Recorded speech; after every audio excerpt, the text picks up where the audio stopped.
Hej të nderuar miqtë e mi, ja ku po ritakohemi sërish me mua Tirona Lilin në kanalin Monitor TV, këtë herë për të ndarë me ju dhe për të folur për një lidhje dashurie që sapo ka nisur në Big Brother VIP Kosova. Në Big Brother VIP Kosova lindin emocione, lindin dashuri, lindin lidhje. Unë ju pata thënë që Edi që në ditën e parë, do me thënë që kështë e hyrë, e ka ndar lojën në misione. Që në kupton?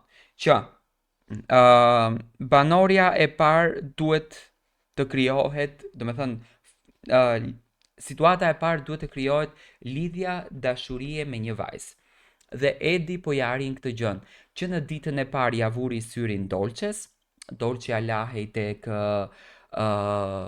banjoja, Edi shkonte nga mbrapa, bisedonte me të, i qëndronte afër, ndante shumë kohë me të, dhe kur lexoj ca komente që si mund të dashurohen kaq shpejt, ndodh, sepse aty brenda nuk themi dashuri, ka pëlqim, ka simpati, sepse ato nuk kanë folur që unë e dua, apo unë vdes pasaj, apo unë po heq kokën pasaj, apo ma po mi kën truri.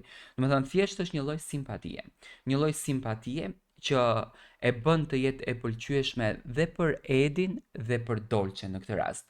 Mbrëm, ndoshta netët e tjera kanë qëndruar të përqafuar në verand, si miq, si shok, mbrëm filluan që të puthen edhe të përqafohen edhe në shtrat.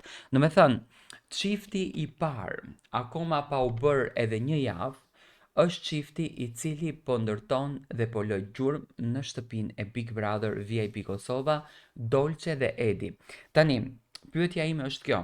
A do të shndrohet Dolce dhe Edi, një Luis edhe një Kiar, apo një Gjest edhe një Egli?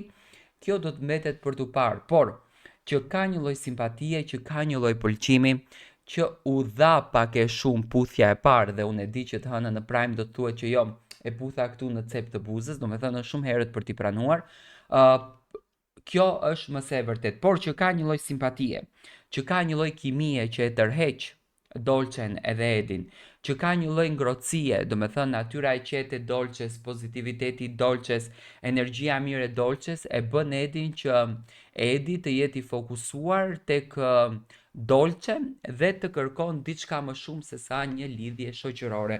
Unë në fakt tu shoh një lidhje dashurie të mirë, shoh një emocion të mirë, shoh një pasion të mirë, dhe mendoj që Edi dhe Dolce do të jenë çifti i parë zyrtar i këtij Big Brotheri, ndërsa tek banorët e tjerë në fakt nuk shoh energji për tu çiftëzuar as pak. Mund të them që shoh energji tek Toni edhe tek Eliona, por Eliona nuk është e fokusuar në këtë drejtimin. Mund ta themi Toni dhe Bia, por që të shoh çiftëzim tek banorët e tjerë jo. Do me thënë Edi këtë e kishte mision. Do me thënë Edi ka hyrë me një strategji të qartë, dhe misioni i parë i Edit është ky, që të bëj një gocë për vete. Ja arriti, e bëri për vete, do me thënë mori vëmendjen e Dolces.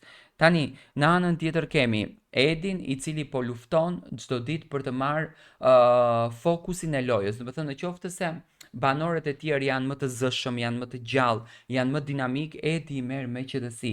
Dhe kështu që Edi nga zemra e Dolces do të arrije në luftën e madhe të lojës, sepse kjo është në fakt figura e ndërtuar për të arritur deri në finale. Ti duhet të jesh i lidhur, sepse Edi tani do bën momente romantike, do bën festën e Shën Valentinit, viti i ri, gjithçka tjetër me dhurata, gjëra të bukura për Dolcen, për të qenë sa më afatgjatë në këtë lojë. Do të thënë, është një strategji e bukur, duke që është banor që e njeh lojën, po edhe Dolce, do të thënë, është duke evidentuar gjërat siç duhet dhe mendon që në krah të Edit do të ri më gjatë brenda asaj shtëpie. Dua të marr mendimin tuaj.